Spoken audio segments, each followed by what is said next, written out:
ومن تبعهم بإحسان إلى يوم الدين. أما بعد، فأعوذ بالله من الشيطان الرجيم.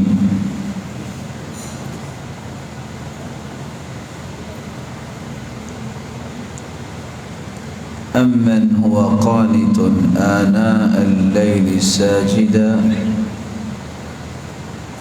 وقائما يحذر الآخرة ويرجو رحمة ربه. قل هل يستوي الذين يعلمون والذين لا يعلمون إنما يتذكر أولو الألباب. لائق صد کریم سامعین مکرم، اللہ ذو جلال آپ سب کو ایمان کی دولت سے نوازے. بیٹا جی پنکھا بند کر دیجیے.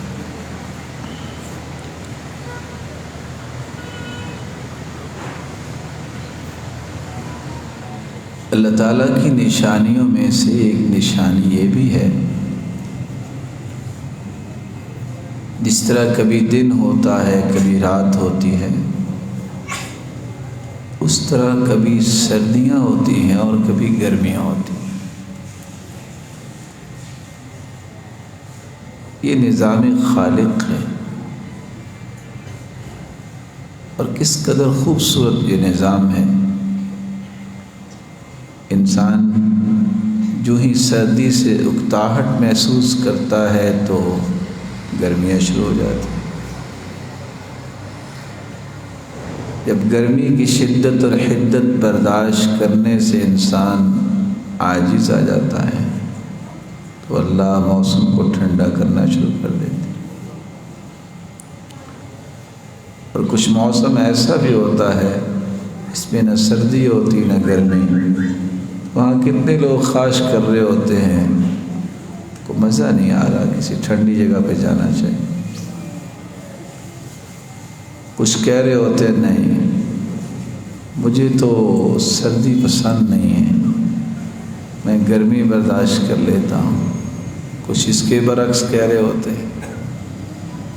لیکن مالک الملک نے جو نظام بنایا ہے ہر ایک کی خواہش کی اس میں تکمیل بھی ہے، اور اللہ کا نظام عدل بھی.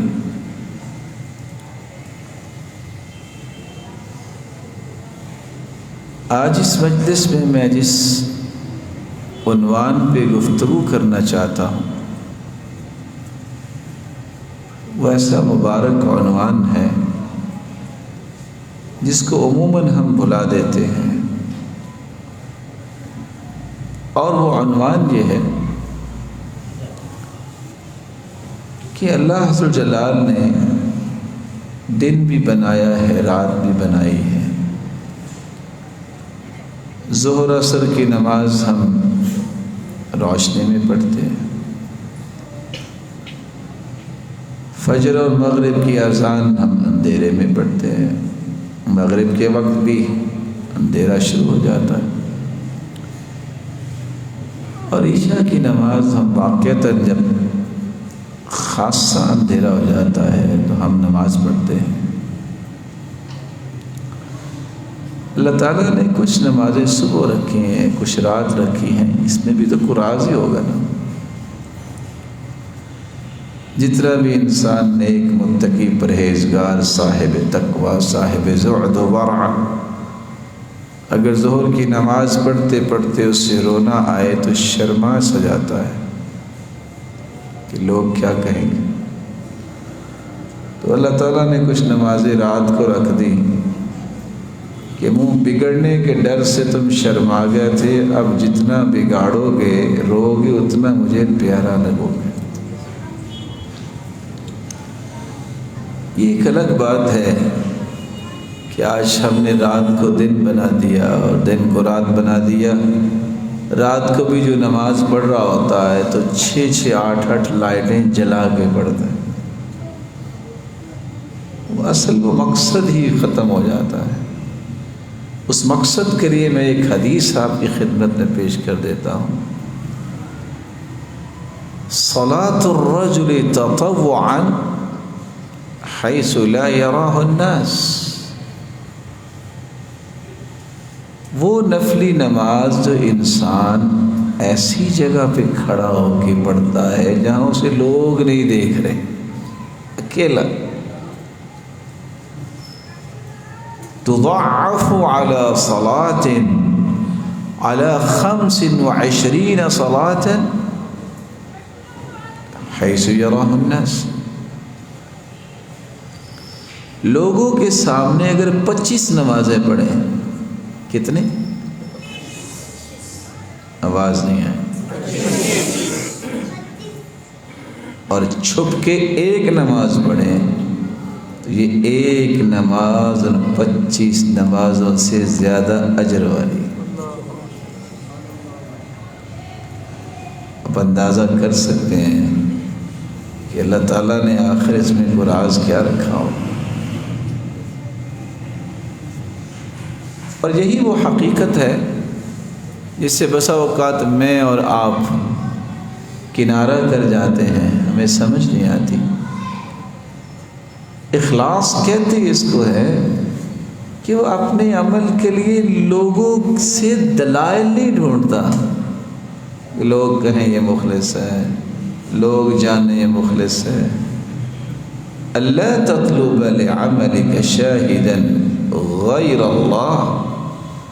دنیا میں ہر وہ کام ریلائبل ہوتا ہے جس کا کوئی گواہ ہوتا ہے، لیکن اللہ کے ہاں قابل اعتماد اور سب سے خوبصورت عمل وہ ہوتا ہے جس کا اللہ کے سوا کوئی بھی گواہ نہ ہو. یہ کافی نہیں ہے کہ اللہ کسی چیز کا گواہ بن جائے، کیونکہ حساب ہم نے کس کو دینا ہے، لوگوں کو کہ اللہ کو؟ اللہ. اور یہ ایک بات یاد رکھیے گا اپنے بھائی کی، جو لوگ اللہ کو گواہ بناتے ہیں اللہ انہیں گرنے نہیں دیتا. صحیح بخاری کا قصہ ہے، ایک شخص دوسرے بھائی سے قرض لینے گیا 1000 دینار. اس نے کہا کوئی گواہ؟ تو بھائی میرا تو اللہ ہی گواہ ہے. نیک ہوگا وہ بھی انسان. اس نے کہا اللہ سے بڑھ کے کون گواہ ہو سکتا ہے؟ ٹھیک ہے بھائی. اس نے 1000 دینار دے دی. جب وقت آیا قرض واپس کرنے کا تو وہ دعا کرتا ہے یا اللہ. وہ کیا کہے گا؟ اللہ تو میرا گواہ تھا، مجھے واپس کرنے ہیں پیسے، کیونکہ اس نے کسی انسان کو تو گواہ بنایا ہی نہیں تھا. سمندر کے کنارے پہنچا، گیا اس لیے کہ چونکہ وقت آ گیا ہے تو کشتی پہ بیٹھے جا کے اس کا قرض واپس کر دے. کشتی نہیں ملی. جنہوں نے پھر اللہ کو گواہ بنایا ہوتا ہے نا، ان کے دل میں خوف بھی کس کا ہوتا ہے؟ پریشان ہو گیا. یہ اب کیا بنے گا؟ وہ کہے گا اس نے تو گواہی اللہ کو بنایا تھا. انتظار کیا، بات نہیں بنی. کہتے یا اللہ تو جانتا ہے، اب میں کیا کروں؟ میں نے قرض لیا ہے تیری گواہی میں. صحیح بخاری کی روایت، اس نے ایک لکڑی لی، اس کو کاٹا، 1000 دینار اس کے اندر ڈالا، بند کی، اور لکڑی کس کے سپرد کر دی؟ پانی کے سپرد کر دی. یا اللہ گواہ بھی تو تھا، پہچانا بھی تو ہے. ویسے آج کل اگر کوئی بات ایسا کرے تو کوئی یقین کرے گا؟ کسی نے پیسے دینے ہوں دریاؤں پار تو راوی میں لکڑی پھینک دے، کوئی بات بنے گی؟ وہاں تو چیلوں کو گوشت ڈالنے والے 1 منٹ لگائیں گے اٹھاتے وقت. جس شخص کا وعدہ تھا وہ بھی انتظار میں تھا. کہ یہ نہیں ہو سکتا کہ اللہ کو گواہ بنانے والا جو ہے وہ میرے ساتھ دھوکہ کرے۔ وہ بھی انتظار کرتا رہا، کشتی نہ آئی نہ گئی، شام تک انتظار کرتا رہا، بات نہیں بنی۔ تھوڑا سا پریشان ہوا کہ پتہ نہیں کیا وجہ بنی، چلو اب لیٹ تو ہو گیا ہوں، یہ لکڑی سے ایک آ رہی ہے، چلو کھانے پکائیں گے، لکڑی پکڑی گھر چلا گیا۔ جب لکڑی کو کاٹا تو اندر سے 1000 دینار نکلے۔ ادھر اس بندے کو ڈبل پریشانی ہوگی کہ میں نے بھیج تو دیے ہیں، اب پتہ نہیں وہ رستے میں کسی نے پکڑ نہ لیے۔ تو اطمینان قلب کے لیے کشتی جب ملی تو اس نے 1000 دینار ساتھ دیا، سفر کر کے اس کے پاس آیا، کہتا جی یہ ہے آپ کی امانت۔ کہا بھائی وہ تو میرے پاس پہلے پہنچ چکی تھی۔ میں بھی حیران ہوں، حیران آپ بھی ہوں گے کہ جب اللہ ذوالجلال پہ کوئی توکل کر لیتا ہے تو میرا رب اس کے توکل کی حفاظت کیسے کرتا۔ اس لکڑی کے ساتھ کوئی ڈیوائس لگائی تھی اس میں، سوچئے کوئی چپ لگائی تھی جو اس کو ڈائریکشن دے رہی تھی، یا آج کل نیا سسٹم آیا ہوا ہے کہ بس جی وہ پیچھے سے کنٹرول کر رہے ہیں۔ ان ساری چیزوں کو کنٹرول کیا تو کس نے کیا؟ اور اسی طرح کا قصہ جو ہے سیدنا موسیٰ علیہ السلام کا قصہ ہے۔ فرعون نے بڑے جتن کیے کہ بچہ نہیں کو رہنے دینا، سارے مروا دیتا تھا، لیکن اللہ تعالیٰ نے بھی یہ نہیں کیا کہ اس سال موسیٰ کو پیدا کرے جس سال وہ نہیں مارتا تھا، پیدا بھی اسی سال کیا جس سال مارنے کی باری تھی۔ اب بچہ تو پیدا ہو گیا، ماں خوف زدہ ہے کہ اب کیا بنے گا۔ اللہ ذوالجلال کا حکم آتا ہے القیہ فی الیم، ساتھ 2 بشارتیں دے دی، ولا تخافی ولا تحزنی۔ ہوگا کیا؟ انا رادوہ الیک، بس تم نے غم نہیں کرنا، تم نے خوف نہیں کھانا۔ نتیجہ کیا نکلے گا؟ بچہ آپ کا ہے یا آپ کے پاس ہی آئے گا۔ اکیلا موسیٰ کو آپ کے پاس نہیں پہنچائیں گے، وَجَاعِلُوهُ مِنَ الْمُرْسَلِينَ، اور اس کے سر پہ نبوت کا تاج بھی سجائیں گے۔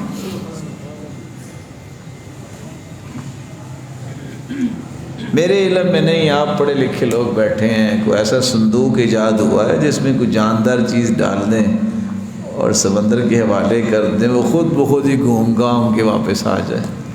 ہو سکتا ہے اس دور کی بات۔ کس طرح اسے، بچے کی عمر کتنی ہے؟ 18-20 سال ہوگی، کیوں جی؟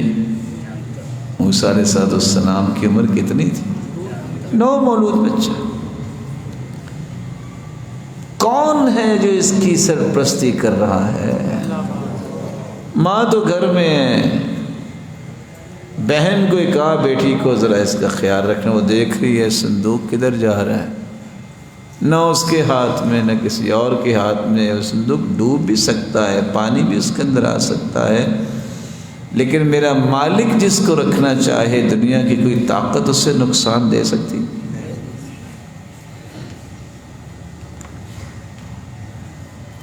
ایسا ہی ہوا، جو اللہ نے لکھا تھا وہ جتنا سفر طے کرنا تھا، اسے کتنا خوف آیا ہوگا ماں کو۔ اس قصے کو ذرا اکیلے بیٹھ کے بھی پڑھ کے دیکھیے سورۃ قصص کے اندر۔ اور آخر واپس آ گیا، وہ مچھلیاں پکڑنے والوں نے پکڑ لیا ہو۔ اچھا جی بچہ مل گیا، جی بچہ مل گیا، اچھا فرعون تک بات پہنچ گئی، اس کے دودھ کا بندوبست کریے، کہاں سے آیا ہے؟ اللہ تعالیٰ کی شان پہ قربان ہو جائیے، اس نے دودھ کو منہ ہی نہیں لگایا، وحرمنا علیہ المراضع، سب دودھ پلانے والیاں جو ہیں جتن کر چھوڑا انہوں نے، لیکن دودھ نہیں پیا۔ بہن کہتی ہے میں آپ کو بتاؤں ایک دودھ پلانے والی اور بھی ہے، اگر آپ پسند کریں تو میں اس کو اطلاع دوں؟ ہم نے کہا آپ ضرور دیں۔ یہ کون تھی دودھ پلانے والی مرضعہ؟ کون تھی؟ جو ہی اس کے دامن میں موسیٰ علیہ السلام آئے، وہ چند لمحات اور چند ساعتیں، چند گھنٹوں کا کھویا ہوا سکون جب انہیں ملا، دودھ پینا شروع کر دی۔ میرے رب کے کمالات دیکھیے، ایک طرف فرعون قاتل ہے، ایک طرف فرعون کے ہی پیسے لگ رہے ہیں، اور ان کے گھر میں موسیٰ کی پرورش ہو رہی ہے۔ کمال نہیں؟ تو اللہ عز و جلال پہ جو توکل کرتا ہے اللہ تعالیٰ اسے کبھی گرنے نہیں دیتا۔ قرآن مجید نے بھی اسی بات کو بیان کیا ہے، أَمَّنْ هُوَ قَانِتٌ آنَاءَ اللَّيْلِ وَآنَاءَ النَّهَارِ أَمَّنْ هُوَ قَانِتٌ آنَاءَ اللَّيْلِ سَاجِدًا وَقَائِمًا يَحْذَرُ الْآخِرَةَ وَيَرْجُو رَحْمَةَ رَبِّهِ۔ اچھا، جو شخص رات کی گھڑیوں میں اللہ کے سامنے کھڑا ہوتا ہے، کبھی سجدہ کرتا ہے، کبھی قیام کرتا ہے، آخرت کے دن کے حساب سے اس کے دل میں خوف پیدا ہوتا ہے، اور اپنے رب کی رحمت کی امید بھی لیے بیٹھا ہے، کیا یہ شخص اور جس کو پتہ ہی نہیں ہے نماز کیا ہوتی ہے، دونوں برابر ہو سکتے؟ نہیں ہو سکتے۔ قُلْ هَلْ يَسْتَوِي الَّذِينَ يَعْلَمُونَ وَالَّذِينَ لَا يَعْلَمُونَ، جس طرح علم والے اور جاہل برابر نہیں ہو سکتے، یہ بھی برابر نہیں ہو سکتے۔ قیام اللیل یہ اتنی بڑی نعمت ہے، اتنی بڑی نعمت ہے کہ دنیا کی بہت بڑی بڑی نعمت اس کے سامنے آ جائے تو وہ اپنا وزن کھو بیٹھیں گی، جتنا وزن اللہ نے قیام اللیل میں رکھا ہے۔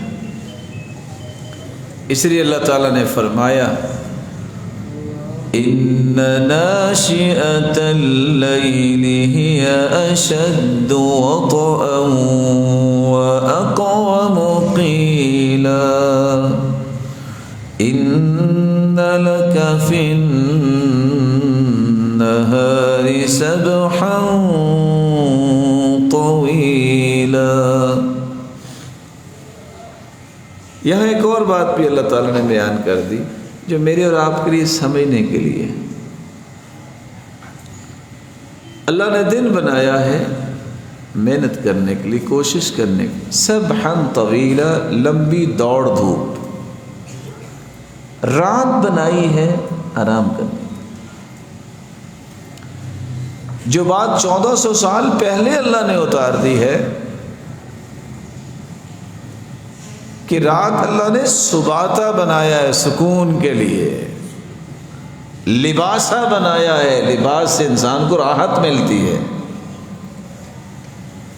رات جو ہے یہ اللہ عز و جلال سے ہم کلام ہونے، ہم مناجات کرنے کے لیے یہ بڑا خوبصورت وقت ہے۔ ساری دنیا سو رہی ہوتی ہے، یاد رکھیے گا جو رات کی نیند ہے دن کی نیند اس کا مقابلہ کبھی نہیں کر سکتی۔ رات کا 1 گھنٹہ اور دن کے 3 گھنٹے کی نیند برابر ہے۔ اس فطرتی نظام کو جو پسند کرتا ہے، اس کی صحت پہ جو اثرات مثبت مرتب ہوتے ہیں، آپ تصور نہیں کر سکتے کہ اللہ ذو جلال نے اس کے اندر کیا حکمت رکھی ہے۔ جو رات کو اپنی نیند پوری کرتا ہے اس کے جسم کے تمام آرگنز صحیح کام کرتے ہیں. لیکن اگر انسان رات کی نیند کو قربان تو نہیں کہنا چاہیے، برباد کر دے، قربانی تو پھر بھی اللہ کو پسند آ جاتی. بیٹھے ہیں، بس بیٹھے اور بیٹھے، کوئی مثبت کام، کوئی کریٹو تھنکنگ، کوئی پروڈکٹیو پروگرامز، کچھ نہیں، صرف گپ اور گپ اور گپ. وہ فیس بک کے نام پہ ہو، وہ انسٹاگرام پہ ہو، وہ واٹس ایپ پہ ہو، یا باہمی قیل و قال ہو. یہ شخص بیچارہ جہاں شریعت کے نظام کی مخالفت کر رہا ہوتا ہے، وہاں اپنی صلاحیتوں پہ خود سے چھری چلا رہا ہوتا ہے. یہ ایک الگ بات ہے کہ جہاں وہ صحت کا نقصان کر رہا ہوتا ہے، اس سے بڑا نقصان دین کا کر رہا ہوتا ہے. رات لیٹ سوئے گا، صبح نماز کیسے پڑھے؟ ممکن نہیں. پتہ اس وقت چلتا ہے 7 بجے 8 بجے صاحب جی اس وقت اٹھے، پتہ ہی نہیں ہے صبح کی نماز کب پڑھی. رسول اکرم صلی اللہ علیہ وسلم نے جو بات بیان کی تھی، آج کسی سے کہا جائے کہ آپ نماز نہیں پڑھی. سیدنا عمر تو نماز کے بعد دیکھتے تھے نا کون کون نہیں آیا، اس کے دروازے پہ پہنچے، کیوں بھائی اب نماز پہ کیوں نہیں آئے؟ آج کسی کو کہہ دے نا نماز، کہتے ہو آپ تو پیچھے ہی پڑ گئے. اصل میں اس قوم کو عمر کی ضرورت ہے.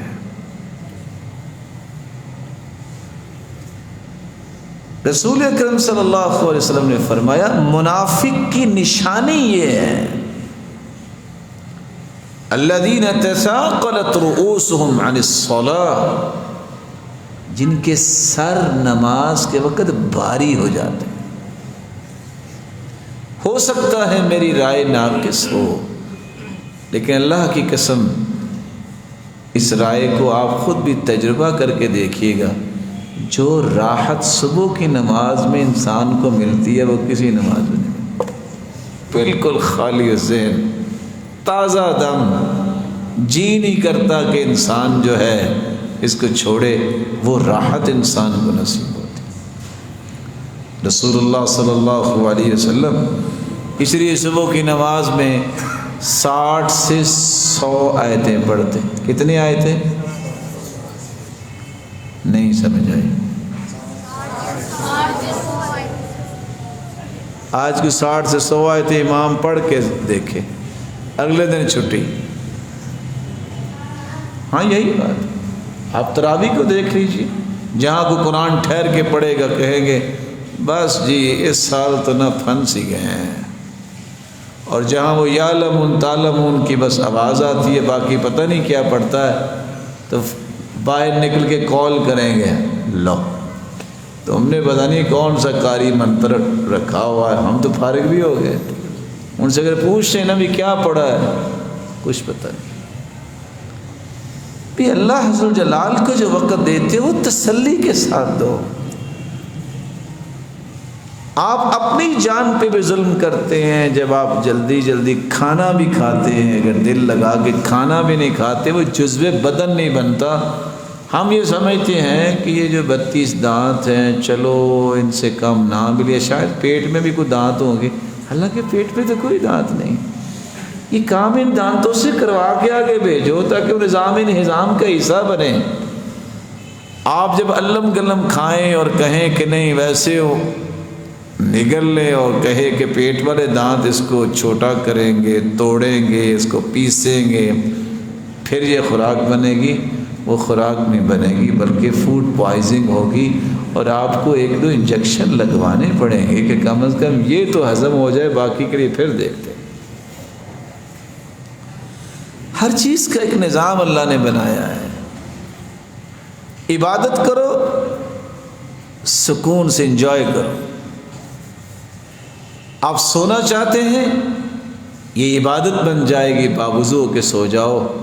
اور 800 سالہ تجربہ جو اطباء کا ہے، یہاں میرے مکرم ڈاکٹر صاحب بھی بیٹھے ہیں، اللہ تعالیٰ ان کو سلامت رکھے۔ یہ بھی آپ کو بتائیں گے کہ 800 سالہ تجربہ یہ ہے، جس نے اپنی صحت کو ٹھیک رکھنا ہے، کبھی بھی رات کو سوتے وقت ایسے نہ سوئے کہ اپنے آپ کو فارغ نہ کرے، وہ اپنے آپ کو فارغ کرے، قضاء حاجت سے فارغ ہو، ریلیکس ہو کے سوئے، اس کی نیند میں خلل نہیں آئے گا۔ اور رپورٹ یہ بتاتی ہے کہ جو لوگ اس بات کا خیال نہیں کرتے، کلی نہیں کی، وضو نہیں کیا، اکثر ان کے دانتوں کے پرابلم بن جاتی ہیں، کہ سٹمک کے پرابلم بن جاتے ہیں، اور بعض لوگوں کو کچھ اور بھی ایسی امراض ہوتی ہیں، جب یہ بھی ساتھ مل جاتی ہے تو آپ کے علم میں آنا چاہیے کہ یورین جو ہے اس قدر خطرناک ہے، بس اوقات اس سے انسان کی ڈیتھ ہو جاتی ہے۔ تو شریعت نے کتنا پیارا نظام دیا ہے، وضو آپ کر لو، نیند بھی سکون کی آئے گی، نماز پڑھ کے سونا، ذکر کر کے سونا، ٹھاٹھ کی نیند، اور ساری رات تم سوئے رہو گے، فرشتہ دعا کرتا رہے گا، اللہم اغفر لعبدک فإنہ بات طاہرا، اللہ یہ تیرا بندہ باوضو ہو کے سویا ہے، اللہ تو نے مجھے بھجوایا ہے، میں نے اس کی نگرانی اور حفاظت بھی کی ہے، میری دعا بھی تو قبول کر لینا، اس کو معاف کر دے۔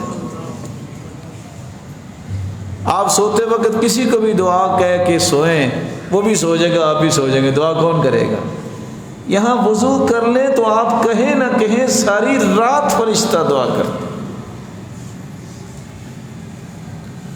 رسول اللہ صلی اللہ علیہ وآلہ وسلم نے امت کو یہی تو ایک امت کے ساتھ بہت بڑا احسان کیا ہے، ایسی راہوں کا تعین کیا ہے جن راہوں سے انسان کو ہمیشہ آسانیاں ملتی ہیں، کامیابیاں ملتی ہیں۔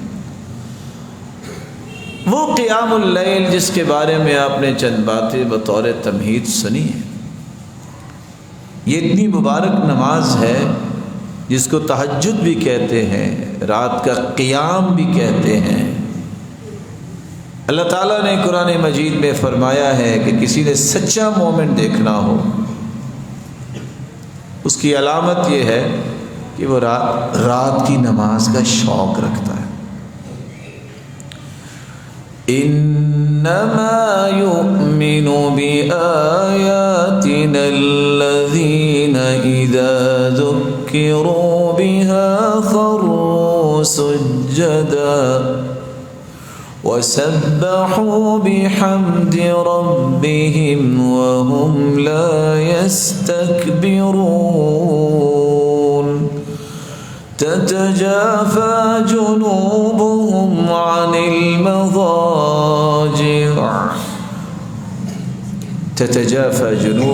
المضاجع مومن وہ ہوتا ہے جس کو نصیحت کی جائے اللہ کی آیتوں کے ساتھ، وہ نصیحت کو قبول کرتا ہے۔ حالت ان کی کیا ہوتی ہے؟ ان کے پہلو بستروں سے الگ رہتے ہیں۔ یہ تو ہوئے مومن، تو منافق کون ہوئے؟ اللہ کے رسول نے فرمایا ان للمنافق علامات، منافقوں کی کچھ علامات، تحیتہم اللعنہ، مومن جب ایک دوسرے کو ملتے ہیں تو کہتے ہیں السلام علیکم ورحمۃ اللہ وبرکاتہ۔ یہ ملاقات کس کی ہے؟ مومن کی۔ منافق جب ملتے ہیں تو وہ گالی دے کے ملتے ہیں، اوئے تیری، اوئے تیرے، اللہ تعالیٰ معاف فرمائے، وہ زبان پہ بھی لے نہیں جائے، انسان وہ زبان پہ بھی الفاظ نہیں آ سکتے۔ تحیتہم اللعنہ وغنیمتہم الغلول، مومن کی غنیمت یہ ہے کہ وہ جہاد کرتا ہے، اسے اللہ مال و دولت عطا کرتے ہیں۔ منافق کی غنیمت یہ ہے جو لوگوں کے ساتھ فراڈ کرتا ہے، دھوکہ کرتا ہے۔ ساتھ ہی اللہ کے رسول صلی اللہ علیہ وسلم نے فرمایا خشب باللیل صخب بالنہار، مومن صبح بازار میں بھی جاتا ہے تو ایک دعا پڑھ لیتا ہے، آپ کو یاد ہی ہوگی دعا وہ. اب جاتے ہیں کبھی بازار میں کہ نہیں کبھی گئے؟ کون سی دعا پڑھتے ہیں؟ لا الہ الا اللہ وحدہ لا شریک لہ لہ الملک ولہ الحمد یحیی ویمیت وہو علی کل شیء قدیر. 10 لاکھ نیکیاں مل جاتی، اللہ جنت میں گھر بنا دیتے. مشورہ ہے، اگر آپ مان جائیں تو آپ کی مرضی ہے، آپ اپنے ڈیسک ٹاپ اور لیپ ٹاپ پہ بھی کیا کریں، اس میں یہ دعا جو ہے وہ لکھ کے رکھیں. کیونکہ آپ تو لاہور کے بازار میں جائیں گے، بہت چھوٹا بازار ہے. اگر آپ انٹرنیٹ پہ بیٹھے تو وہ تو گلوبل ولیج پہ آپ چلے گئے، وہ تو اس سے بڑا کم از کم بازار ہے. یہ دعا پڑھ لیا کریں، شاید وہاں آپ نیٹ بزنس پہ کچھ ملے نہ ملے، جنت کا گھر تو مل جائے گا نا. رسول اللہ صلی اللہ علیہ وآلہ وسلم نے صحابہ کرام کو اپنے الفاظ میں یوں بیان کیا: افضل الصیام بعد رمضان شہر اللہ المحرم وافضل الصلاة بعد المکتوبہ صلاة اللیل. رمضان کے بعد افضل ترین روزے وہ ہیں جو آپ محرم کے روزے رکھیں. فرض نماز کے بعد جو افضل ترین نماز ہے وہ رات کی نماز. ان ناشئۃ اللیل ہی اشد وطئا ووطاء. جس نے اپنا دل مضبوط کرنا ہے وہ تہجد پڑھے. واقوم قیلا، اپنی بات میں زور پیدا کرنا ہے، پاورفل ٹاک اگر چاہتا ہے تہجد پڑھے، اس کی بات کی کوئی کاٹ نہیں کرے. وَأَقْوَمُ قِيلًا، اور ساتھ ہی اللہ کے رسول نے فرما دیا، صحیح مسلم کی روایت ہے کہ تہجد کی نماز فرض نماز کے بعد سب سے افضل نماز. آپ کے تو علم میں ہوگا کہ نمازیں کون کون سی ہیں. ایک تو فرض نماز ہوگی، اس کی کتنی رکھتے ہیں؟ چلو کوئی حرج نہیں آپس میں شیئر کرنے میں. کتنی رکھتے ہیں صبح کی؟ 6. اور سنتے کتنی ہیں؟ اور زور کی کیا 4؟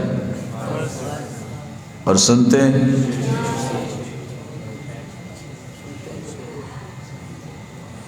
4 کے 6. کیسے 6 پڑھتے ہیں؟ اور عصر کی، مغرب کی، اور سنتے اور عشاء کی. پھر اس کے بعد کون بتائے گا کتنی رکھتے ہم روزانہ پڑھتے ہیں؟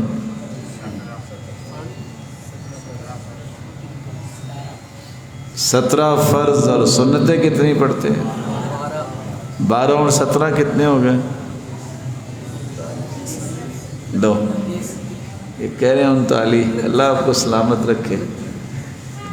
ہمارا ریاضی پہلے کمزور ہے، یہ 17 اور 12 39 بن گئے. کیا جی کتنے بنے؟ 29. کو اور بھی نماز ہے. اشراق کی کتنی رکھتے ہیں؟ 4. یہ 4 کس حدیث میں آئے؟ حدیث تو اتنی ہے نا، من صلی الفجر فی جماعہ ثم قعد یذکر اللہ عز وجل ثم صلی رکعتین حتی تطلع الشمس ثم صلی رکعتین كانت له كأجر حجة وعمرة تامة تامة تامة. جب فرض نماز با جماعت پڑھتا ہے پھر ذکر میں مشغول ہو جاتا ہے، سورج نکلنے کے بعد 2 رکعتیں پڑھ لیتا ہے، اللہ مکمل حج عمرے کا ثواب عطا کر دیتا ہے. تو 29 اور 2 کتنی ہوگی؟ 31. اور بھی نماز ہے. چاش کتنے بجے پڑھتے ہیں؟ 7:30 8:30 آپ میں سے کوئی بھی ایپ چلانا نہیں جانتا؟ یہ ٹول اپلیکیشن بڑی بڑی چیزیں آپ استعمال کرتے ہوں گے، قابل ہے نا؟ کبھی یہ بھی چیک کیا کریں کہ چاشت کا وقت کیا ہے۔ صلاۃ الضحی، صلاۃ الاوابین حین رمضت الفصال، وفی روایہ حین ترمض الفصال۔ صلاۃ الاوابین کا وقت، جس کو نماز چاشت بھی کہتے ہیں، اس کا وقت وہ ہے جب اونٹنی کے بچوں کے پاؤں جلنے لگے۔ تو کون سا وقت بنے گا؟ سورج میں جب حدت آ جائے گی، تیزی آئے گی، اس وقت ہوگا۔ کتنی رکھتے ہیں اس کی؟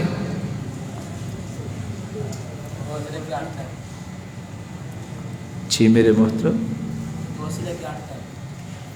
2 سے لے کے 8 تک۔ احسنت، آپ 2 بھی پڑھ سکتے ہیں، 4 بھی پڑھ سکتے ہیں، 6 بھی پڑھ سکتے ہیں، 8 بھی پڑھ سکتے ہیں۔ یہ وہ چاشت کا وقت ہے جب سیدنا رسول اللہ صلی اللہ علیہ وسلم جب شادی ان کی ہوئی تو سیدہ عائشہ رضی اللہ تعالیٰ عنہ کو لینے آئے تھے۔ ہماری چاشت کب ہوتی ہے؟ شام کی نماز کے قریب، اس وقت براتیں آتی ہیں تاکہ شام کی نماز بھی ضائع ہو۔ ایسے ہی ہوتا ہے، کیونکہ ہماری صبح ہوتی 11 بجے، تو ظاہر ٹائم تو اتنا آگے جانا۔ 360 جوڑ ہیں انسانی جسم کے، 2 رکعتیں جو چاشت کی پڑھ لے، اللہ 360 جوڑوں کا صدقہ ادا کر دے۔ جو 4 رکعتیں پڑھ لے، اللہ ذوالجلال کا فرمان ہے، حدیث قدسی ہے، یا ابن آدم، اے آدم کے بیٹے، ارکع لی 4 رکعات فی اول النہار اکفک آخرہم، 4 رکعتیں تم پڑھ لو، باقی سارا دن میں تجھے کافی ہو جاؤں۔ کتنی بڑی خوشخبری۔ چلو 8 اگر یہ شامل کر لے تو کتنی ہو گئی؟ اللہ کے رسول نے ام ہانی رضی اللہ تعالیٰ عنہ کے گھر میں جا کے 8 رکعتیں پڑھی۔ اور آپ کو پتہ ہے ام ہانی کون ہے؟ سیدنا علی رضی اللہ تعالیٰ عنہ، ان کی بہن۔ اللہ کے رسول صلی اللہ علیہ وسلم نے یہ مشورہ کیا کہ ام ہانی سے شادی کی جائے۔ ام ہانی رضی اللہ تعالیٰ عنہ نے کہا نہیں، مجھے ڈر ہے کہ اگر کوئی بھی کمی کوتاہی ہوگی تو میں جواب کیا دوں گی اللہ تعالیٰ کو، اتنی بڑی ہستی جو ہے، مجھے خوف آتا ہے کہ میں کوئی کمی کوتاہی نہ کروں۔ لیکن اللہ کے رسول نے کوئی غصہ نہیں کیا۔ اس کے باوجود بھی ام ہانی رضی اللہ تعالی عنہ جب ایک شخص کو انہوں نے پناہ دے دی کہ اللہ کے رسول اس کو کچھ نہ کہنا، فرمایا اجرنا من اجرتی یا ام ہانی، اے ام ہانی جس کو تو نے پناہ دی ہم نے بھی پناہ دی۔ یہاں کیا ہوتا ہے، معاملے تو اللہ تعالیٰ نے طے کرنے ہوتے ہیں، کوئی رشتے کا جواب دے دے، کوئی رشتہ کرے نہ، 36 سال کلام نہیں ہوتے۔ اس قدر انسان خود غرض ہے۔ اللہ کے رسول صلی اللہ علیہ وسلم کی ذات دیکھیے، لیکن اللہ کے رسول نے کوئی بات نہیں کہا، ٹھیک ہے اس پہ کیا حرج، بلکہ ان کی پناہ دے گئے انسان کو، اللہ کے رسول نے خود پناہ دی۔ اس کے بعد کون سی نماز ہے؟ حدیث میں آتا ہے جو ظہر سے پہلے 4 پڑھ لے، جو ظہر کے بعد 4 پڑھ لے، حرمہ اللہ علی النار، اللہ اس بندے کو جہنم کی آگ پہ حرام قرار دے دیتے، یہ بندہ جہنم میں نہیں جائے۔ تو یہاں بھی ہم نے کتنی رکعتوں کا اضافہ کیا؟ 6 تو پہلے پڑھنی تھی نا، ٹوٹل کتنی ہو گئی؟ 31 اور 8 کتنی تھی؟ 39 اور 2 کتنی ہوگی؟ 41۔ حدیث میں آتا ہے رحم اللہ امرأ صلی قبل العصر اربعا، جو 4 رکعتیں عصر سے پہلے پڑھ لے وہ اللہ کی رحمت کا مستحق بن جاتا ہے۔ ومن حافظ على 4 رکعات قبل العصر بنى اللہ له بیتا فی الجنہ، جو ہمیشہ پڑھے اللہ جنت میں ایک فلیٹ دے دیتے۔ کتنی ہوگی ٹوٹل؟ رسول اکرم صلی اللہ علیہ وسلم نے فرمایا بلکہ صلوا قبل المغرب رکعتین، صلوا قبل المغرب رکعتین، مغرب سے پہلے 2 رکعتیں پڑھا کرو۔ کب؟ اذان جب ہوتی تو صحابہ ستونوں کے پیچھے دوڑ کے چلے جاتے، باہر سے آنے والا سمجھتے پتہ نہیں نماز ہوگی، بعد بری سنتے پڑھ رہے ہیں۔ وہ کون سی پڑھ رہے ہوتے؟ وہ مغرب کی اذان کے بعد 2 رکعتیں پڑھا کرتے۔ کتنی ہوگی؟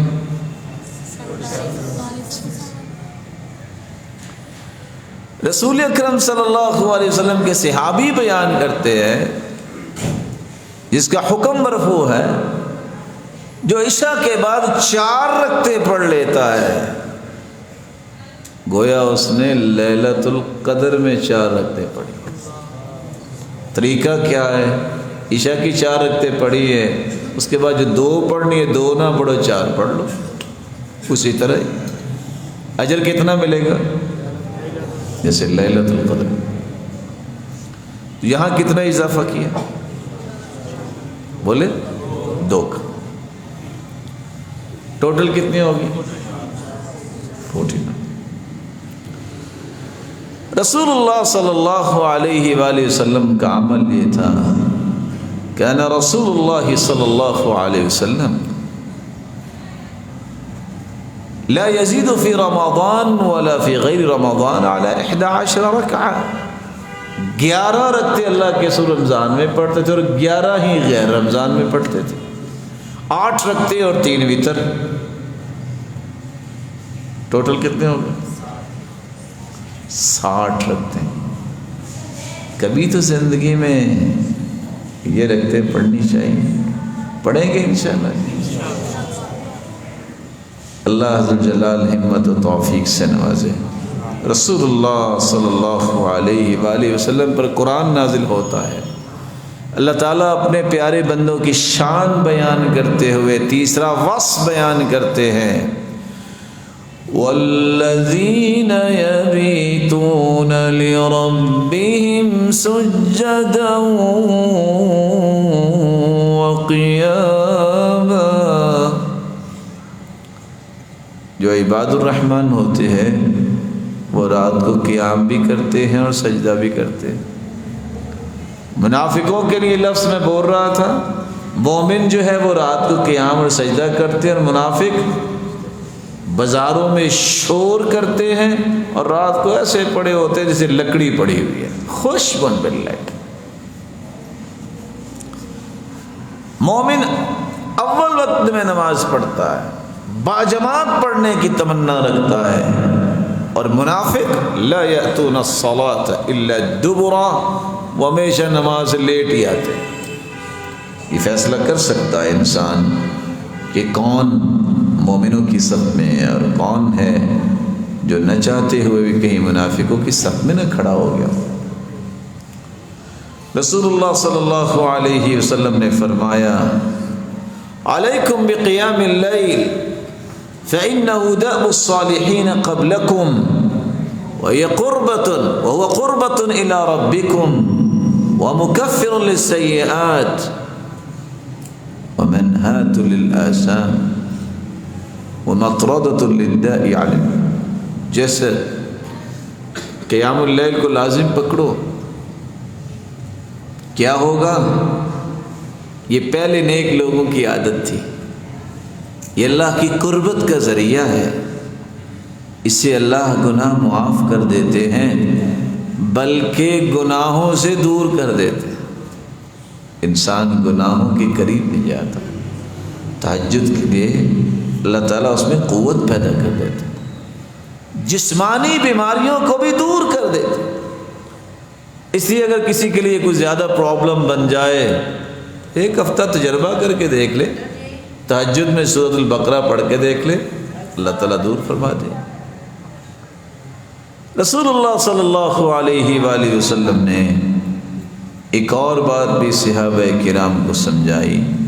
آپ صلی اللہ علیہ وسلم نے فرمایا ان فی الجنۃ غرفا یری ظاہرها من باطنها وباطنها من ظاہرها، جنت میں ایسے اللہ تعالیٰ نے کرسٹل کے گھر بنائے ہیں جس میں جنتی جائے گا، وہاں بیٹھے پوری جنت کا نظارہ کر رہا ہوگا، اور اگر کہیں باہر چلا گیا جنت میں سیر کرنے کے لیے کسی بازار میں، آپ سوچ رہے ہو کہ کیا بازار، حدیث میں آتا ہے صحیح مسلم میں کہ جنت میں جمعہ بازار لگا کرے گا۔ جب جنتی جائیں گے بازار میں تو پہلے سے بھی خوبصورت بن کے آئیں گے، شمال سے ایک ہوا آئے گی جو جنت کی مٹی کو اٹھا کے ان کے اوپر ڈالے گی اور انسان زیادہ خوبصورت ہو جائے گا۔ وہاں اگر جائے گا تو گھر کا ایک ایک کونا اسے نظر آئے گا۔ اللہ کے پیارے پیغمبر، یہ کرسٹل کے گھر ہیں کن کے لیے؟ فرمایا 4 کام کر لو تو میں بھی مل جائیں۔ لمن ألان الكلام وأطعم الطعام وتابع الصيام وصلى بالليل والناس نيام، جو اپنی زبان میں نرمی پیدا کر لے، لوگوں کو رب کی رضا کے لیے کھانا کھلائے، روزے رکھنے کی بھی تڑپ رکھے نفلی، اور لوگ سو رہے ہوں یہ تہجد پڑھے، اللہ یہ گھر انہیں بطور تحفہ پیش کر دے۔ آپ صلی اللہ علیہ وآلہ وسلم نے یہ صرف فرمایا نہیں ہے بلکہ کر کے دکھایا ہے۔ اللہ کے رسول رات کو تہجد پہ کھڑے ہوتے حتی تتفطر قدماہ، اللہ ذوالجلال کے پیارے پیغمبر کے پاؤں پھٹ جاتے، تورمت قدماہ، پاؤں میں ورم آ جاتا، سوزش ہو جاتی۔ پوچھا اللہ کے رسول صلی اللہ علیہ وسلم سے سیدہ عائشہ نے، اللہ کے رسول آپ اتنی عبادت کیوں کرتے ہیں؟ اتنی بڑی ہستی، وَقَدْ غَفَرَ اللَّهُ لَكَ مَا تَقَدَّمَ مِن ذَنبِكَ وَمَا تَأَخَّرَ، آپ کی تو اگلی پچھلی ساری باتیں اللہ نے معاف کی ہوئی ہیں۔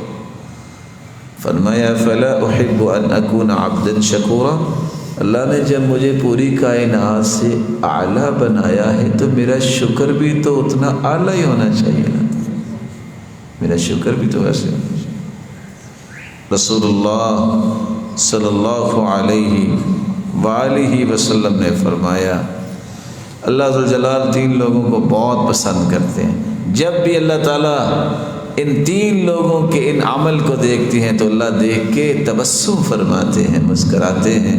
اور یاد رکھنا، اللہ جس بندے کو اپنے کو دیکھ کے مسکرائیں اس کا قیامت کو حساب نہیں لیں گے، فلا حساب علیہ۔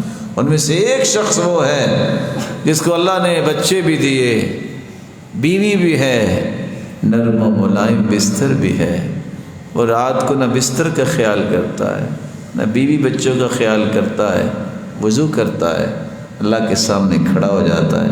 اللہ فرشتوں سے کہتے ہیں دیکھو، دیکھ رہے میرے بندے کو، تم بھی گواہ رہنا یہ میری جنت کا مہمان ہے۔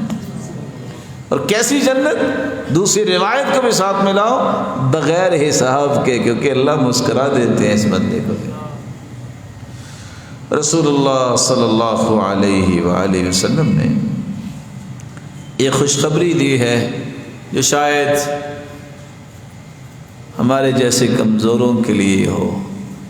آج کسی کو کہا جائے نا 11 رکعتیں پڑھ لو، کہتا بڑی مشکل ہے، تمہیں کیا پتہ، کام ہی بڑے ہیں، تھکاوٹ ہو جاتی ہے۔ شریعت نے آسانی دی ہے، آپ تہجد سحری کے وقت بھی پڑھ سکتے، آدھی رات کو بھی پڑھ سکتے، رات کے شروع میں بھی پڑھ سکتے۔ من قام بعشر آیات لم یکتب من الغافلین. آج سے شروع کر لیں.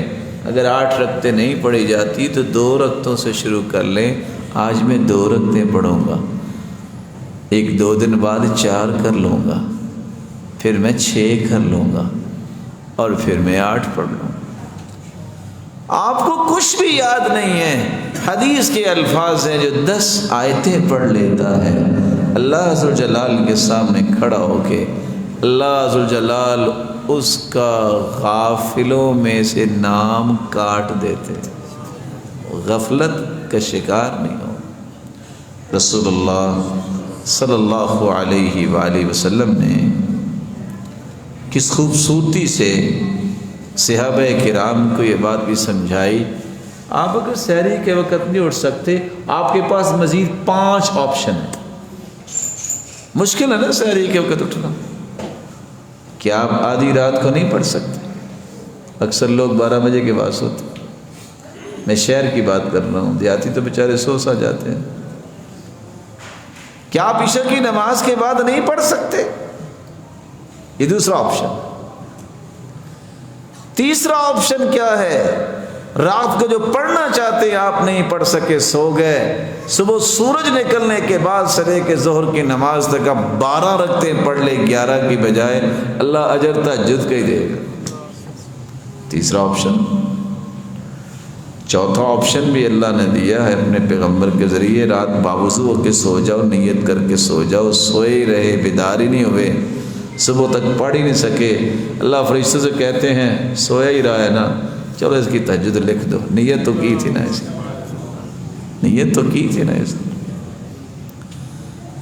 نہیں تو وتر ضرور پڑھ کے سو جائیں. اوتروا یا اہل القرآن. علماء کہتے ہیں جو وتر بھی پڑھتا ہے یہ اللہ کے ہاں کتنا پسندیدہ ہے. کل کو یہ بھی قیام اللیل کرنے والوں کی صف میں کھڑا ہوگا. من صلى العشاء في جماعة كان كقيام نصف ليلة ومن صلى الفجر والعشاء في جماعة كان كقيام ليلة. جو عشاء کی نماز با جماعت پڑھتا ہے اللہ اسے آدھی رات کے قیام کا اجر دے دیتے ہیں. جو فجر کی نماز بھی با جماعت پڑھ لے اس کو پوری رات کے قیام کا ثواب. قم الليل يا هذا لعلك ترشد إلى كم تنام الليل والناس قوم أراك بطول الليل ويحك نائما وغيرك في محرابه يتهجد فقام وصام الدهر والناس نوم ويخلو برب واحد يتفرد بجزم وحزم واجتهاد وبلغة ويعلم أن الله ذا العرش يعبد فهذا سعيد في الجنان منعم وهذا شقي في الجحيم يتقيد ولو كانت الدنيا تدوم لأهلها لكان رسول الله حيا يخلد كأني بنفسي في القيامة واقف وقد فاض دمعي والمفاصل ترعد وقد نسب الميزان للفصل والقضاء وقد قام خير العالمين محمد قم الليل يا هذا لعلك ترشد. اٹھو، وہ اللہ کے سامنے کھڑے تو ہو گئے ہو، شاید کہ اللہ تیری زندگی کو رونق دے دے اور تیری آخرت کو روشنی سے بھر دے. اراک بطول اللیل ویحک نائما. اور تجھے میں دیکھ رہا ہوں، کہنے والا کہتا ہے تم ساری رات ہی سوئے رہتے، سو سو کے تھکتے ہی نہیں ہو. اور کتنے ایسے لوگ ہیں تمہارے سوا، کوئی محراب میں کھڑا ہے، جس طرح صبح صبح ہوا چلتی ہے تو کس طرح درخت دائیں اور بائیں حرکت کرتے کتنے پیارے لگتے ہیں. تیرے علاوہ کتنے لوگ ہیں جو رات کی تاریکی میں کھڑے اللہ کے سامنے قرآن پڑھ رہے ہوتے ہیں، اللہ کو کتنے پیارے لگتے ہیں۔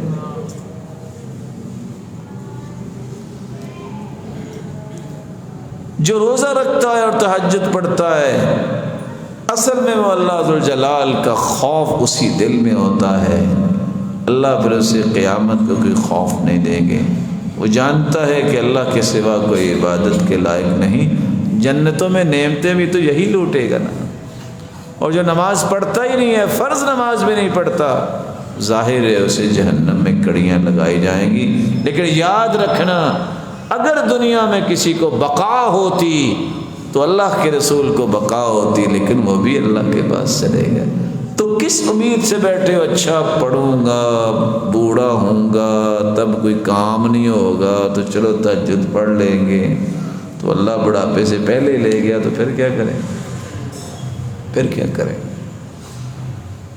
60 سال جس کی عمر ہو جاتی ہے، اللہ کے رسول فرماتے ہیں اللہ نے اس پہ سارے عذر پورے کر دیے، اب بھی وہ اگر آخرت کی تیاری نہیں کرتا، اس کی ٹانگیں قبر میں ہیں، تو پھر اس کا مطلب یہ ہے کہ وہ اپنی جان کے ساتھ کھیل رہا ہے، ظلم کر رہا ہے۔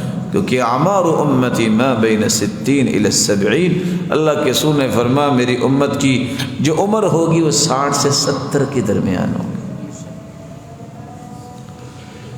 اللہ عز و جلال ہمیں توفیق سے نواز دے۔ رسول اللہ صلی اللہ علیہ وآلہ وسلم نے طریقہ بھی بتایا ہے کہ آپ تہجد کیسے پڑھیں۔ شاید کہ دہرانے سے ہمیں یاد آ جائے، آپ کو علم ہی ہوگا، لیکن چند آداب جو اللہ کے رسول نے بیان کیے ہیں۔ کیونکہ کچھ لوگ کہتے ہیں جی کوشش تو کرتا ہوں اٹھا ہی نہیں جاتا، کچھ لوگ کہتے ہیں جی اٹھ تو جاتا ہوں بس ہمت نہیں پڑتی۔ کیوں جی ایسا ہوتا ہے؟ کچھ لوگ کہتے ہیں بس گھنٹی لگائی تھی، الارم تو بجا لیکن بات نہیں بنی، بس اٹھ کے بیٹھتا ہوں پھر سو جاتا ہوں۔ دوسرا کہتا ہے وضو کر کے آیا تو جی چاچو تھوڑا سا سو جاؤں تو پتہ چلا کہ فرض نماز بھی گزر گئی۔ یہ مختلف سوالات بتاتے ہیں کہ اللہ کے رسول کا طریقہ ان کو آ جائے تو ان کے مسائل حل ہو سکتے ہیں۔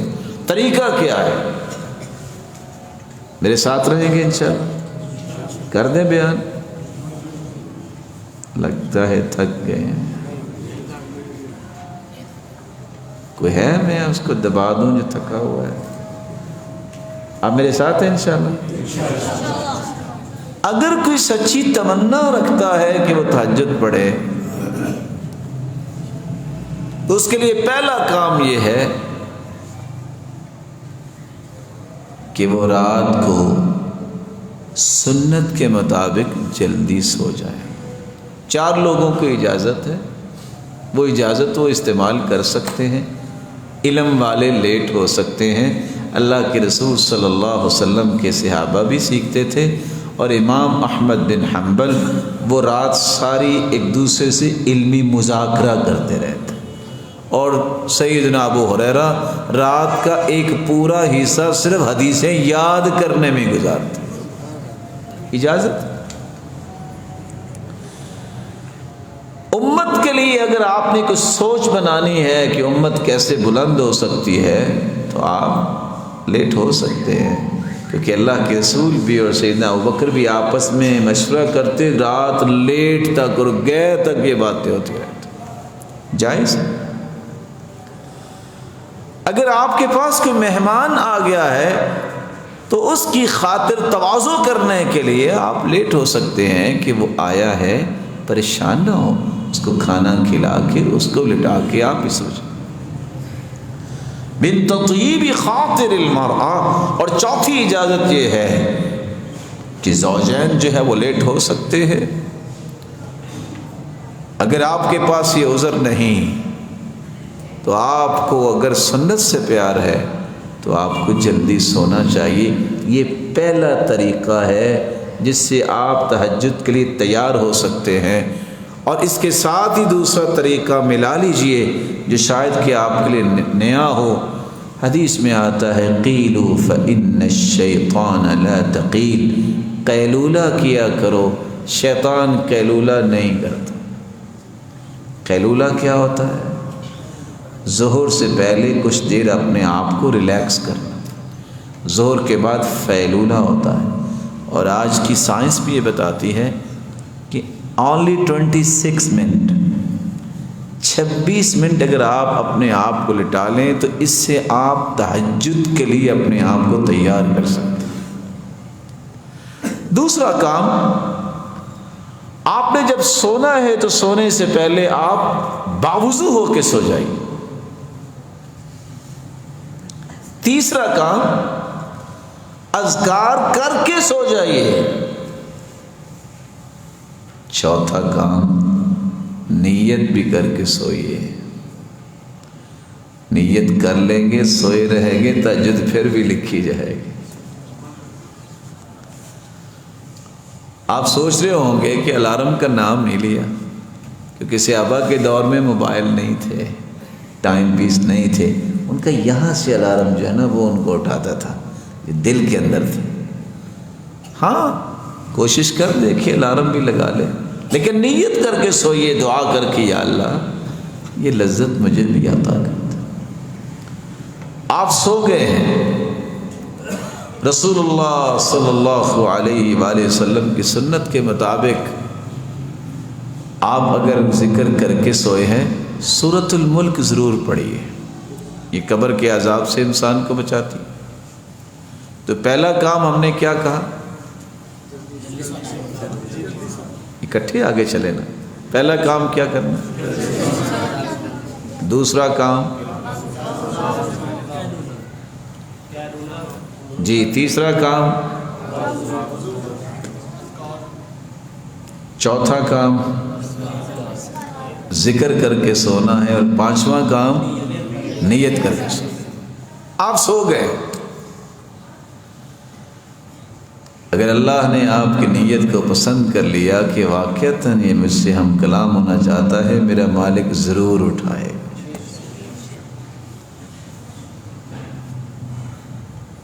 دل کی جو کیفیت ہوتی ہے نا، فیصلے اس پہ ہوتے ہیں۔ آپ اٹھے ہیں،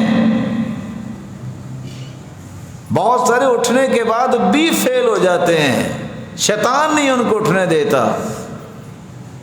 آپ صلی اللہ علیہ وسلم نے چھٹا ایک کام کیا ہے کہ جب آپ صلی اللہ علیہ وسلم اٹھتے تو عبداللہ بن عباس کہتے ہیں استيقظ النبی فجعل يمسح النوم عن وجهه بيده۔ غور کیجئے گا، جب آپ اٹھے ہیں تو اٹھ کے آپ بیٹھ جائیے، بھاگیے نہیں، دوڑیے نہیں، او کتنا ٹائم ہو گیا۔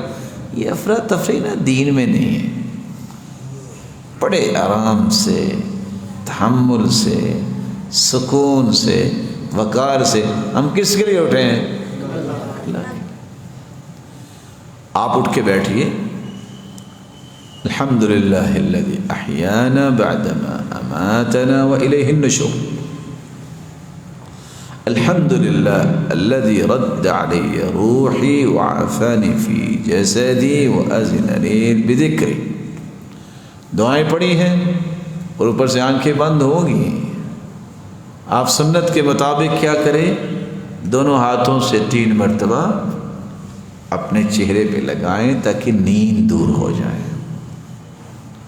ہم تو کیا کرتے ہیں نا، ٹائم دیکھو، وہ بڑا ٹائم پہ آیا، پھر سو گئے۔ شکر کریں یہ ٹائم پہ اللہ نے آپ کو اٹھا دیا۔ تو چھٹا کام کیا کرنا ہے؟ اٹھتے وقت بھی آپ کو دعا پڑھنی چاہیے، اللہ تیری ہی تعریف ہے جس نے دوبارہ مجھے صحیح سلامت زندہ کر دیا۔ کیونکہ ہم رات سوتے ہوئے دعا پڑھتے ہیں اللہم بسمک، یہ نہیں کہتے ہم انام و استیقظ، میں اللہ کے نام پہ سوتا ہوں اور اٹھوں گا، اموت و احیا، میں اللہ کے نام پہ ہی مرتا ہوں اور زندہ کیا جاؤں گا۔ یہ غور کیجئے، نیند بھی جو ہے نا الموتۃ الصغریٰ، یہ چھوٹی موت ہوتی ہے۔ اللہ یتوفی الانفس حین موتها، اللہ جب کسی کو سلاتے ہیں اس کی روح کو قبض کر لیتے ہیں، چاہے تو واپس کر دے، چاہے تو واپس نہ کرے۔ رسول اللہ صلی اللہ علیہ وآلہ وسلم کا طریقہ کہ وہ دعا پڑھتے اور اپنے چہرہ انور پہ ہاتھ پھیرتے اور سورت آل عمران کی آخری آیتیں پڑھتے ہیں۔ ان فی خلق السماوات والارض واختلاف اللیل والنہار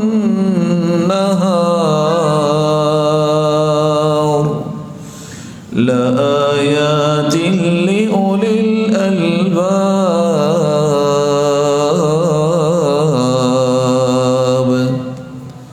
10 آیتیں سورہ آل عمران کی وہ پڑھتے ہیں۔ 7واں کام، رسول اللہ صلی اللہ علیہ وسلم آدھا کام رات کرتے وقت اور آدھا اٹھ کے کرتے۔ رات سوتے وقت کیا کرتے؟ سیدہ عائشہ مومنوں کی ماں مسواک تیار کر کے تکیے کے پاس رکھ دیتی۔ کان لا ینام الا والسواک عند رأسی، اللہ کے رسول کبھی بھی نہیں سوئے، مسواک پہلے تیار پڑی ہوتی تھی۔ آج مسواک کی جگہ پہ ریموٹ پڑا ہوتا ہے، یا گلیکسی یا آئی فون پڑا ہوتا ہے، اور کب پڑا ہوتا ہے؟ فیس بک دیکھتے دیکھتے پتہ نہیں کب نیند آگی، وہ اسی طرح پڑا ہے۔ وہاں تہجدیں نہیں آتی، وہاں شیطانوں کا غلبہ ہوتا ہے۔ جنہوں نے اللہ کے قریب ہونا ہوتا ہے وہ اللہ کے رسول کی زندگی کو فالو کر رہے ہوتے ہیں۔ مسواک پڑھیے، اور آپ اٹھتے ہی اپنے چہرے پہ ہاتھ پھیرنے کے بعد، آیتیں پڑھنے کے بعد پہلا کام مسواک کرتے ہیں۔ نیند کی رہی صحیح کسر بھی نکل جاتی ہے، ختم نیند، کہاں سے آئی کہاں گئی کچھ پتہ نہیں، تر و تازہ اٹھا ہے۔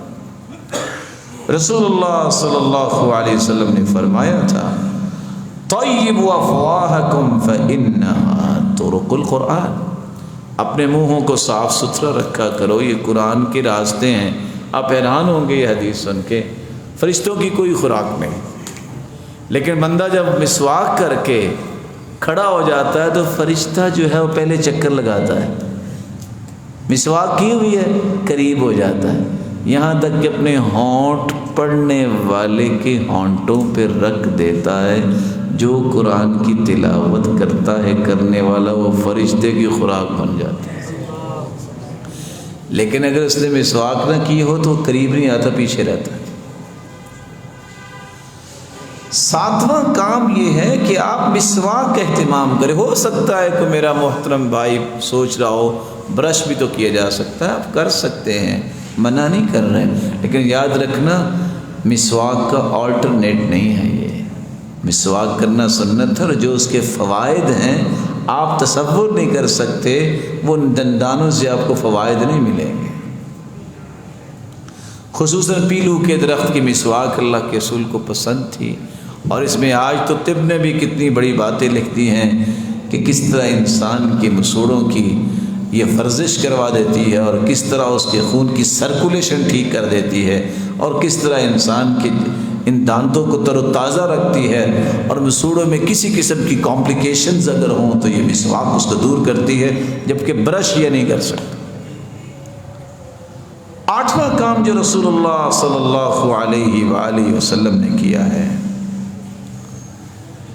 آپ کی اگر آنکھ کھولی گئی ہے، میں کہتا ہوں آپ کی ہمت نہیں ہے، پھر بھی جسم ٹوٹا ہوا ہے، لیکن ایک کام کر لیجئے اگر آپ نے سونا بھی ہے، میں اجازت نہیں ویسے دے رہا، میں صرف فائدہ لے رہا ہوں ایک حدیث۔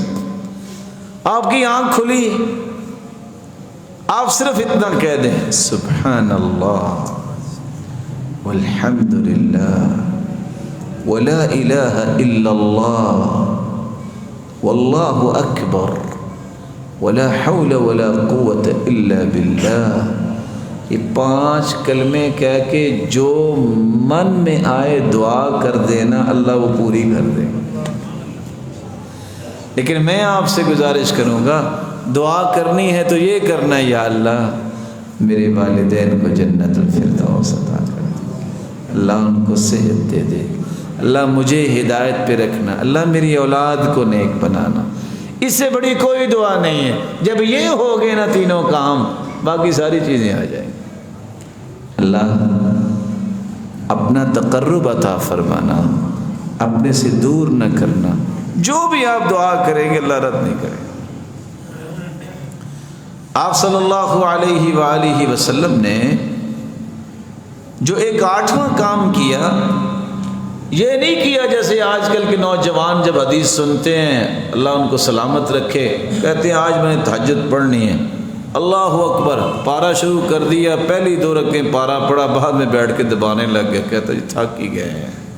دیکھیں اللہ کے رسول کے طریقے، کان اذا قام من اللیل افتتح صلاته برکعتین خفیفتین، پہلی 2 رکعتیں ہلکی پھلکی پڑھتے دل کو مائل کرنے کے لیے، تو آپ 2 رکعتیں پہلی پڑھے ہلکی پھلکی۔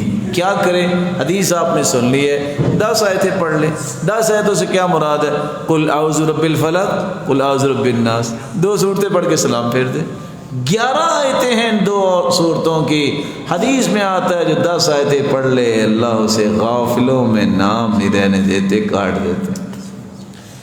آپ کا طریقہ یہ تھا کہ آپ ہر 2 رکعتوں کے بعد مسواک کیا کرتے تازگی کے لیے، اور آپ صلی اللہ علیہ وآلہ وسلم اسی طرح 11 رکعتیں پڑھا کرتے۔ حدیث کے الفاظ 13 رکعتوں کے بھی ہیں، جن میں 2 فجر کی رکھتے ہیں، اور آپ صلی اللہ علیہ وسلم ہر 2 رکعتوں کے بعد بھی سلام پھیرتے، اور کبھی 4 اکٹھی بھی پڑھتے، کبھی 4 اکٹھی بھی پڑھا کرتے تھے۔ رسول اللہ صلی اللہ علیہ وآلہ وسلم نے صحابہ کرام کو ایک بات یہ بھی سمجھائی، جو 10ویں بات ہے، آپ اس عمل کو شروع کریں، اس پہ ہمیشگی اختیار کریں۔ 2 ہیں، آپ 2 پڑھتے رہیں، چھوڑیے نا۔ صحابہ کو جب بھی خواب آتی تو اللہ کے رسول سے وہ خواب کی تعبیر پوچھتے، صحابہ کو اللہ کے رسول خواب بتا دیتے۔ عبداللہ بن عمر کا بڑا شوق تھا کہ مجھے بھی کوئی خواب آنے تھے، اب یہ زبردستی تو نہیں لا سکتا بندہ نا خواب۔ ایک دن انہیں بھی خواب آ گئے۔ خواب کیا آئی کہ 2 لوگ آئے ہیں، انہوں نے میرے ہاتھ پکڑے ہیں اور لے کے جا رہے ہیں، اور آگے تنور سے آگ نکل رہی ہے، میں ڈر گیا۔ تو آگے سے ایک فرشتہ کہتا ہے لم ترع، ڈرنے کی بات نہیں۔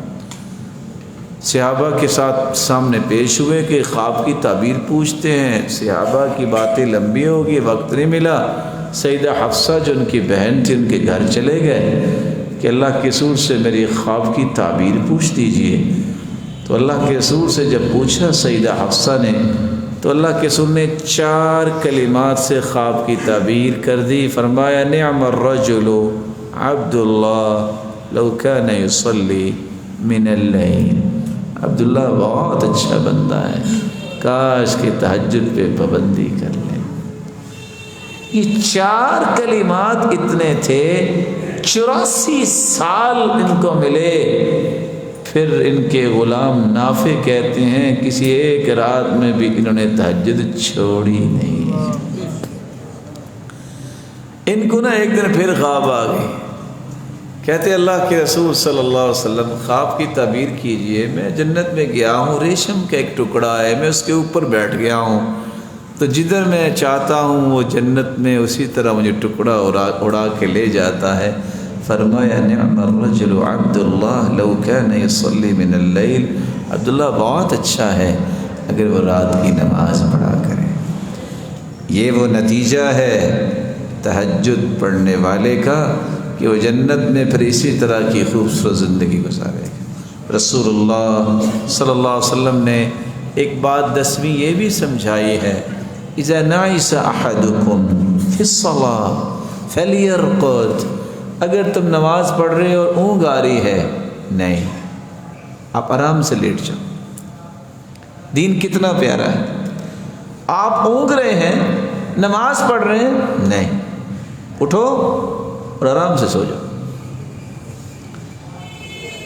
صحیح بخاری کی روایت، اللہ کے رسول جب گئے مسجد میں دیکھا تو کہ رسی لٹک رہی ہے، پوچھا ما هذا الحبل، یہ رسی کیسی؟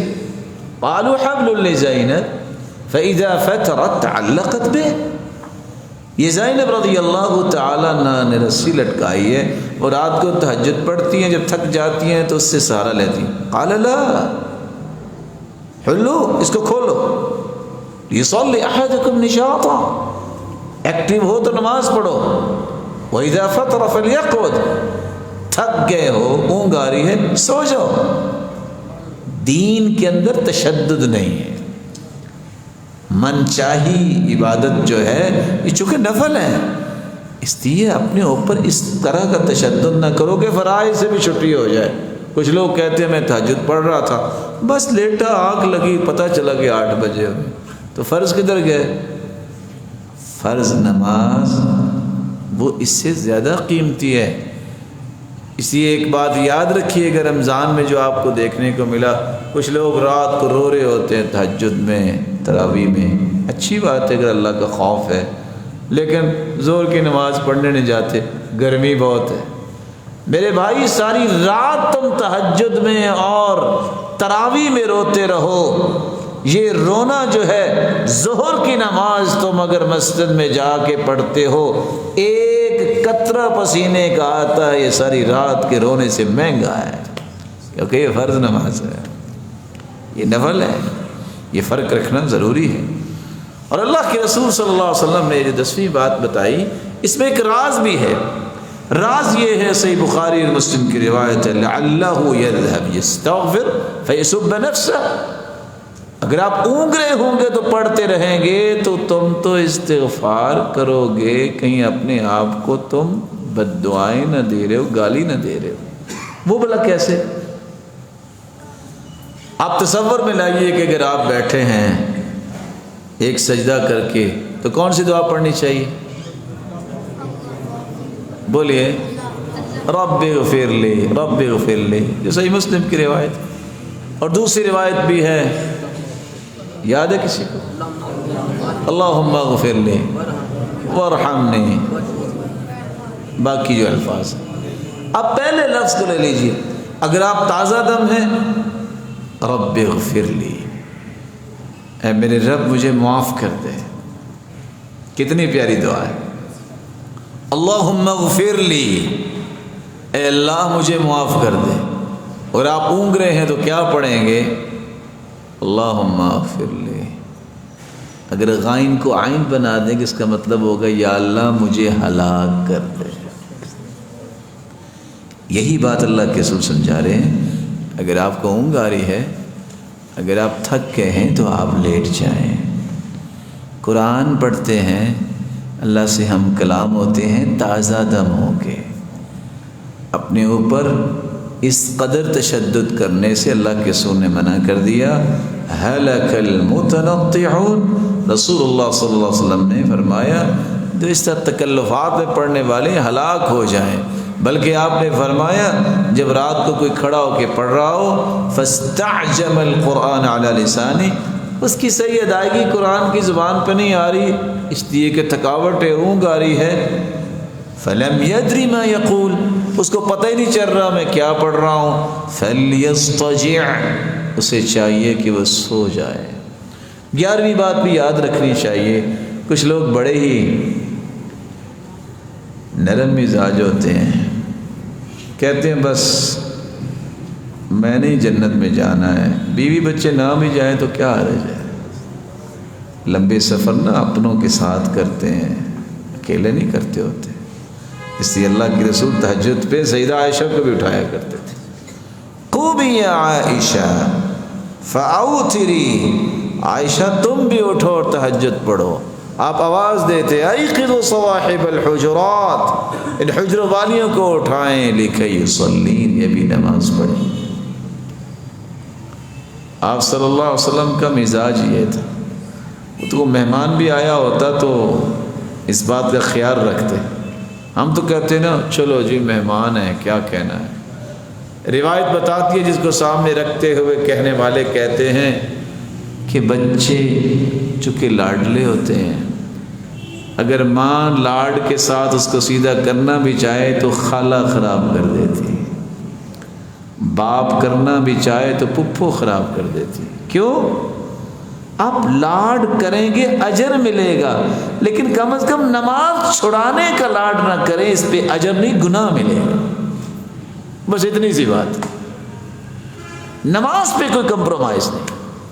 عبداللہ بن عباس بچے ہیں، سیدہ میمونہ خالہ ہیں، سیدہ میمونہ رضی اللہ تعالیٰ عنہ یہ خالہ ہیں عبداللہ بن عباس رضی اللہ تعالیٰ عنہ۔ اپنی خالہ کے گھر آ گئے، عشاء کی نماز ہے، دیکھا تو عبداللہ ابن عباس واپس آ کے سو چکے ہیں۔ آپ گھر میں آئے، سلام کا پہلا سوال یہ کیا ہے، اصلی الغلام، یہ بچہ نماز پڑھ کے سویا، یہ بچہ نماز پڑھ کے سویا۔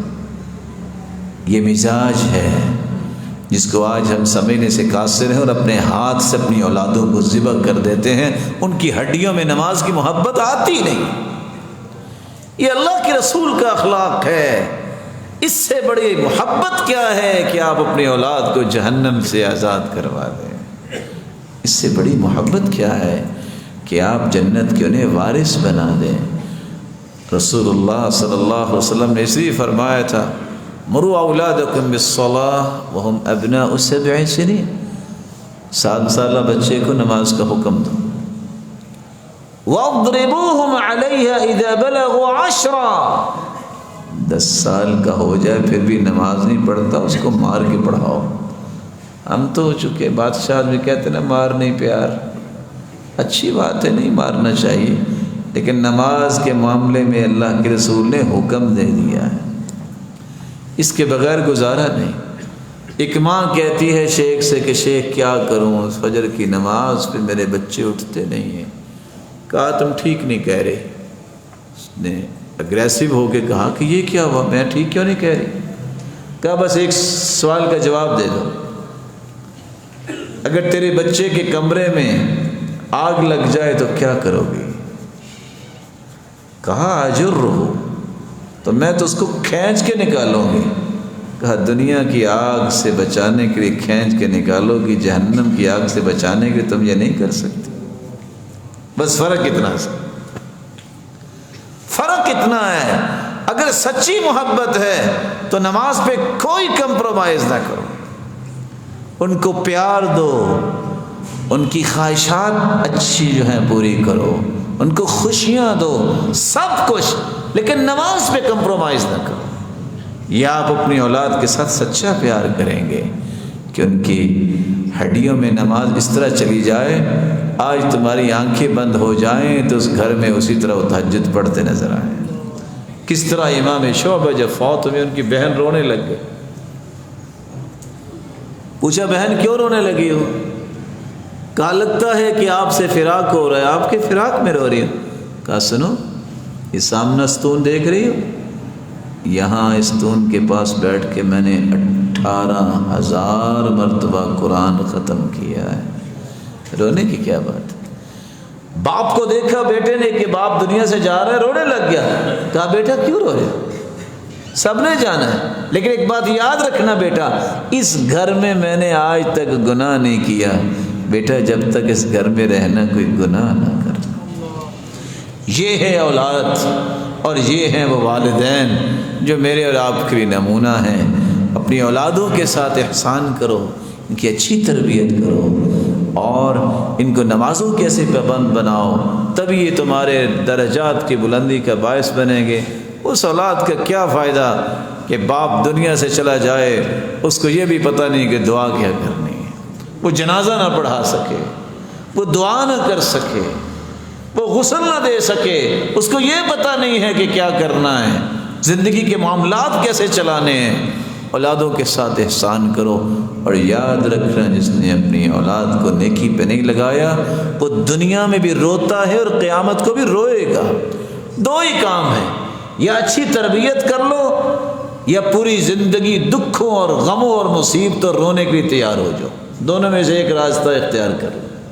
تربیت کر لو گے، زندگی کی آخری رمق تک تمہارے خادم بنیں گے، دین کے خادم بھی بنیں گے، امت کے لیے سرمایہ بھی بنیں گے، اور قیامت کا دن ہوگا ان الرجل لترفع درجته فی الجنہ، ایک شخص کا جنت میں درجہ بلند ہوگا، وہ کہے گا یا ربی انا لی ھذی، اللہ یہ درجہ مجھے کیسے ملا؟